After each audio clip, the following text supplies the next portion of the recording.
All right, Dr. Andy, so tell me first off what you do here at ECR.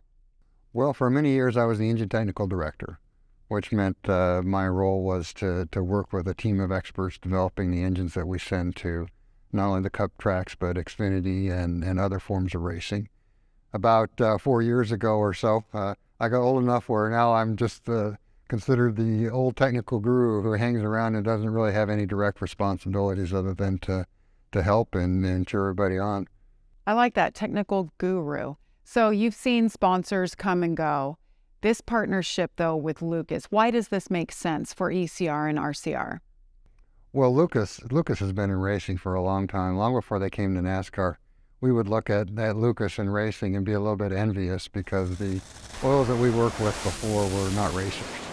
And Lucas are racers, and it's a difference when you're a racer because there's specific things about race engines that are different from passenger car engines that if you know what you're doing, you understand the application going in, you develop a better product.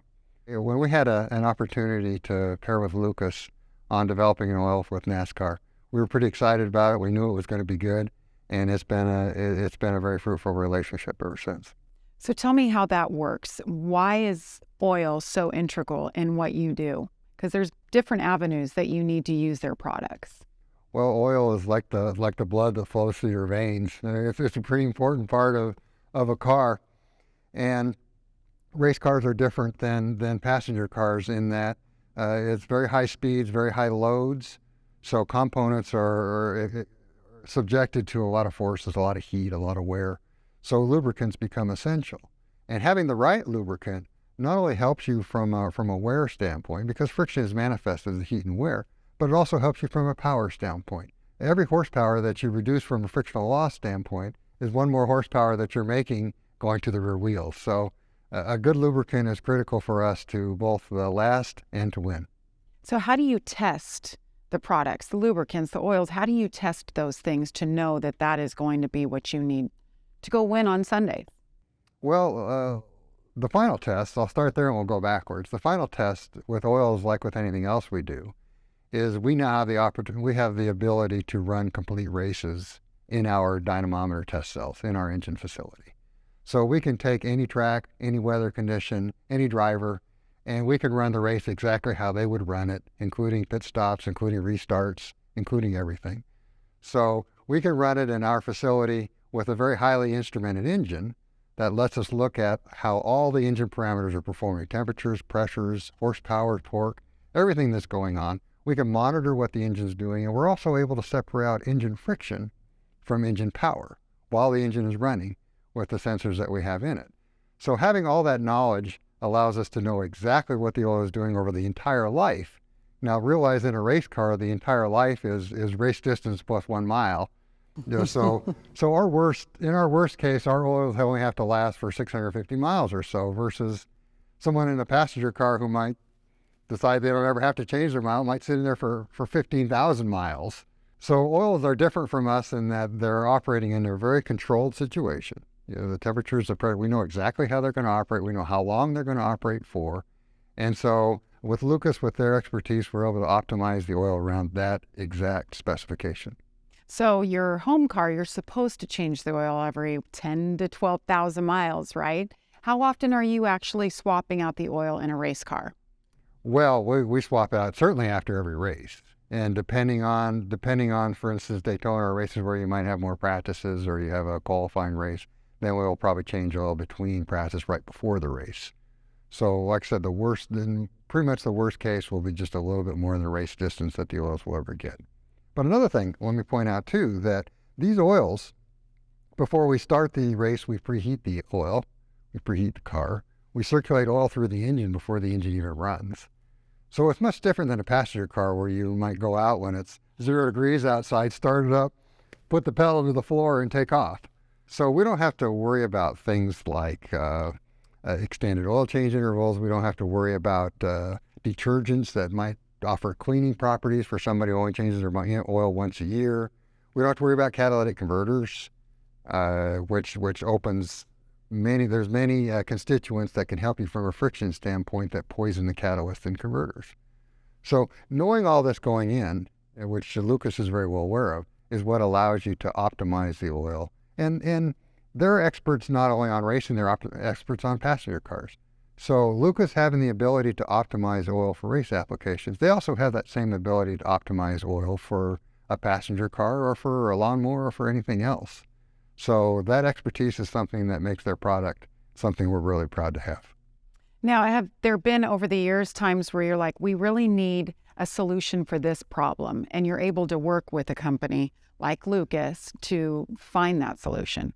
Oh, most definitely. Race engines have a variety of materials, surface finishes, very tight tolerances, and coatings that differ from what's in passenger engines. And the way the oil interacts with those surfaces is much different depending on what that surface is and how it's treated. An example would be what's called a diamond-like coating, a DLC coating. You may have seen it. It's a black, shiny coating that you'll see on some parts when you see an engine taken apart. It works much different in how it interacts with oil than an uncoated part. The diamond-like coating is essentially an inert, where oil on that coating acts like water on a waxed car. How it just drops up and then can be thrown off. It's a very different surface tension than if you don't have the wax on the car, if you don't have that coating. So once again, different engines, different race engines, even different race engines within NASCAR that have different coatings and different materials will have different oil requirements. And one that works very well for us might not work well for a Ford or a Toyota. Interesting. So now that we have a new car in the NASCAR Cup Series, how has that changed anything with the oils, the lubricants? Is there anything that you've had to do differently now in the last year and a half with this new car? It's actually helped us a little bit because the old car, the radiator and the airflow through the radiator was an aerodynamic penalty. So it was always in the best interest of the crew chief and the driver to essentially block off the front of the car and say, let's just make the engine run like it has lava in it. Makes you guys cringe. Oh, it makes us cringe. I mean, the water and oil, the oil temperatures we'd see and water temperatures we see were just amazing. Just incredibly high. And actually, when they get that hot, the engine performance starts to drop. However, the performance, the speed of the car goes up because the aerodynamics have improved. So you sacrifice engine performance and you sacrifice engine longevity for aerodynamics, which maybe is good for your race team, but as the engine guy, you just sit there shaking in your boots saying, this isn't good. In the new car, they decoupled fluid cooling from aerodynamics. Now, when the air goes through the radiator, exits out the hood, it doesn't go back and have to go around the engine and go around the fenders and from the inside. And so it's having it not be such a disadvantage to cool means that for the most part, we see much lower water and oil temperatures with this car than we used to. And that allows us to be a little more aggressive, frankly, on the design of the oil, but it also lets us rest a little easier on race weekend. The only time that you get a little nervous is, of course, if a big piece of plastic or a piece of paper gets on the grill. Then no matter what, they still get hot, but that doesn't happen nearly like what it used to. You know, when it comes to racing, we always look at racing as like research and development for the passenger cars. Is there any kind of research and development that you guys find in testing oils at this level that transfers over to the consumer? Definitely. In the same way that we talked about friction and our desire to reduce friction from a performance standpoint, but we also mentioned that friction is manifested as heat and wear. So in the production world where you want your engine to last for 150,000 miles as a requirement, you want it to last for 300,000 miles if you can, anything that you can do to reduce heat and wear is going to help you achieve that goal. So the learnings that we get and that Lucas gets from how the oil interacts with the materials, the tolerances, all the things that we talked about in our engines carries over to the ones of those materials and coatings and examples like that are used in passenger cars. It carries over directly to them.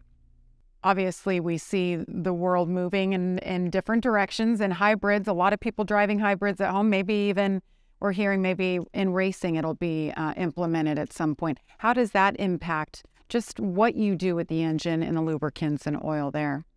Well, there are many racing series where hybrids are being implemented, and it probably will happen in NASCAR as well someday.